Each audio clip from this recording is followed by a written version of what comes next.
Hi, all, it's Dan. I got a question about creating events in Google Calendar from a Google form that you set up so that you send out a Google form, people can, um, either request an event or schedule an event, start date, time, etc. So it's pretty simple.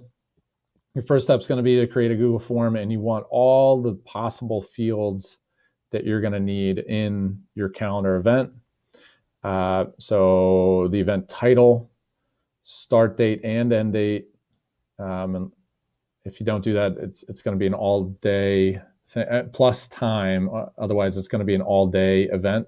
So you want all four of those, even if it's going to be within one day. And then a description, which will go into the description field in Google Calendar. I will go through and fill this out. So let's just say this is Dan demo event. We'll make it for tomorrow, which is St. Patrick's Day. Let's make it for 3 p.m. to 4.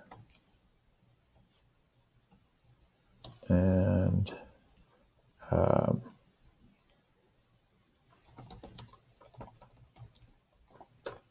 after school, corned beef and cabbage.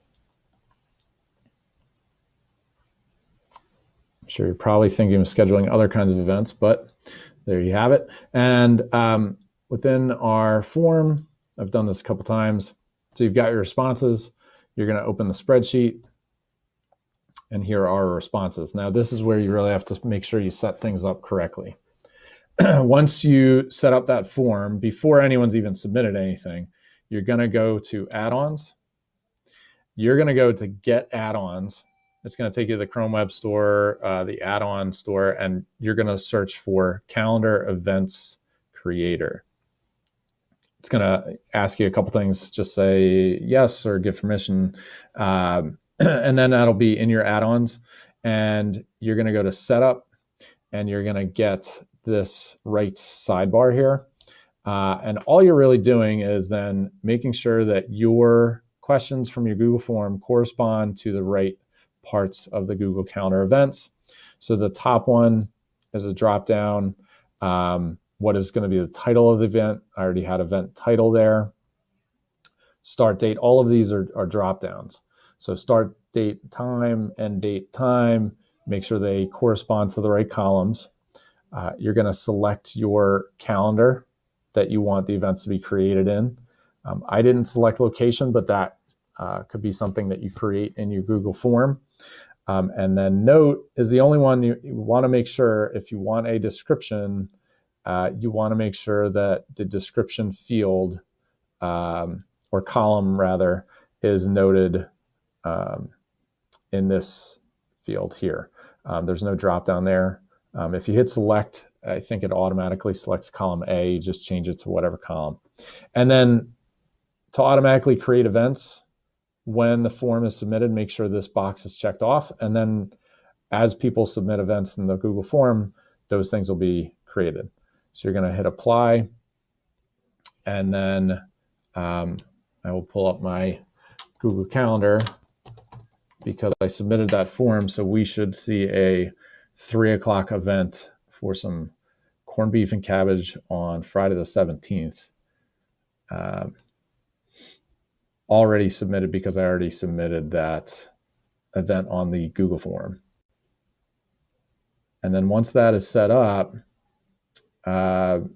you should be good to go to share that form with whoever you want to create events for you. Here we go. As soon as this loads up, let's look at Friday the 17th, 3 p.m. Dan demo event. If I click on it just to make sure the description and everything is in there correctly.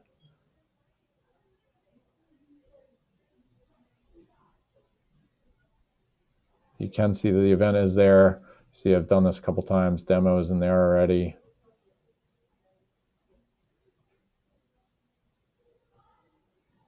Let's go to the event details. Friday the 17th, 3 to 4.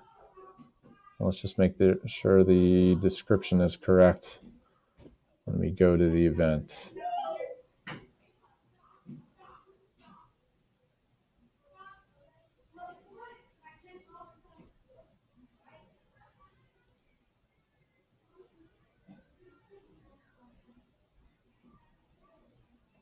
And there we go. After school, corned beef and cabbage in the description. So that'll sync up to wherever you have that calendar on your phone, etc. Pretty simple way to do it. If you have any questions, certainly let me know. But that, again, is the Calendar Events Creator add-on for Google Sheets. Give it a try.